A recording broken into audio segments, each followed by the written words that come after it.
चार मुक्ति बैकुंठे बटे सप्तपुरी सैलान, आगे धाम कबीर का हंस न पावे जान। अब गरीबदास साहिब जी बता रहे हैं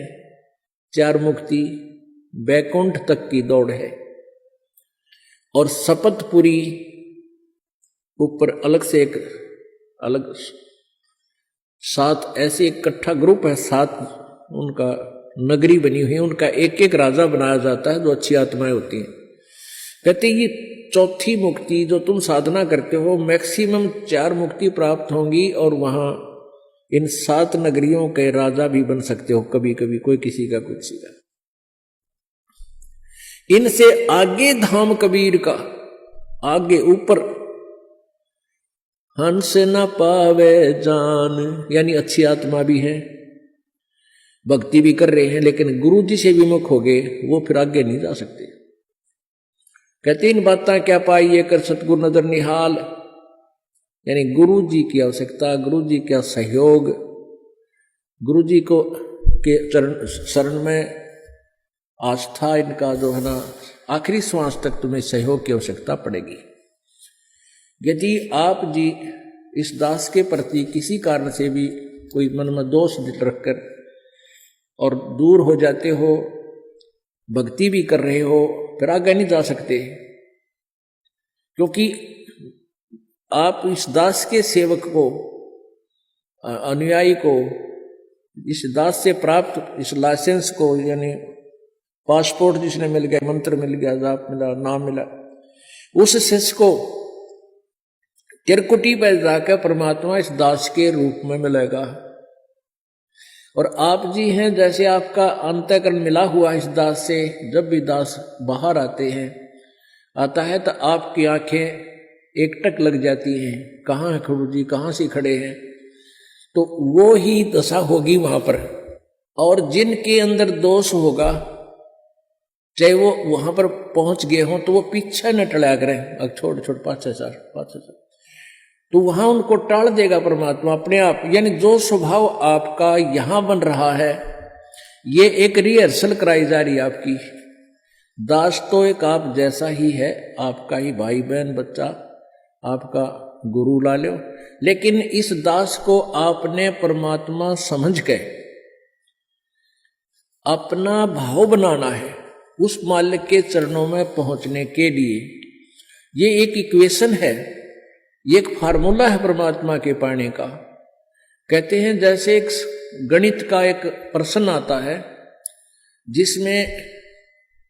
मूलधन ज्ञात करना होता है, वो ऋण का होता है,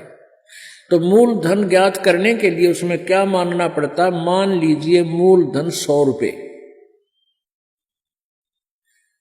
उस ओरिजिनल मूलधन, वास्तविक मूलधन को प्राप्त करने के लिए, यानी प्रश्न का हल करने के लिए, सफल होने के लिए, पास होने के लिए, हमने सबसे पहले मानना पड़ता, मान लीजिए मूलधन 100 रुपए, और फिर उससे हम उस वास्तविक मूलधन को प्राप्त करेंगे। वो 100 रुपये बहुत कम राशि होती है और वास्तविक मूलधन करोड़ों में होता है, लेकिन करोड़ों वाला मूलधन पाने के लिए 100 रुपये मूलधन मानना पड़ेगा। इसी प्रकार ये दास को इसी स्थिति में समझो, मान लो गुरुजी भगवान,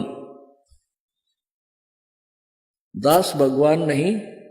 दास है, लेकिन आप जी को ये फार्मूला लाना पड़ेगा। और गुरु जी यहां भगवान है, भगवान इस दास के पास सामने हो, तो आपकी कैसी बोली, कैसा रहना, कैसे विचार, जिस उस परम शक्ति को हम मिलने जा रहे हैं, जिस महबूब से हम मिलने की तैयारी कर रहे हैं,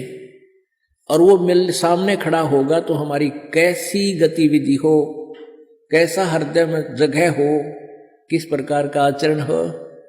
तो ये आपने इस दास के साथ रिहर्सल करके बनानी पड़ेगी। यहां कोई भी है, इस दास को आप आओगे, आते हो, मिलते हो, तो ये सोचे कि हम भगवान से मिलने चले हैं, क्योंकि वहां त्रिकुटी पर आप जाओगे, इस दास के रूप में मालिक बैठे मिलेंगे, और आपके मन में, क्योंकि वहां तो किसी कहने की जरूरत को नहीं, आपके अंतःकरण की अलग से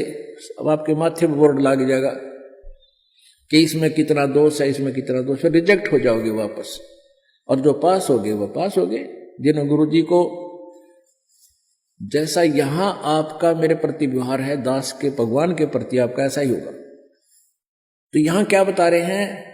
चार मुक्ति बैकुंठ बट सप्तपुरी सैलान, आगे धाम कबीर का हंस न पावे जान। वहां नहीं जान पाओगे, वहां नहीं जा सकोगे जब तक आप गुरु जी के प्रति पूरी श्रद्धा नहीं होगी।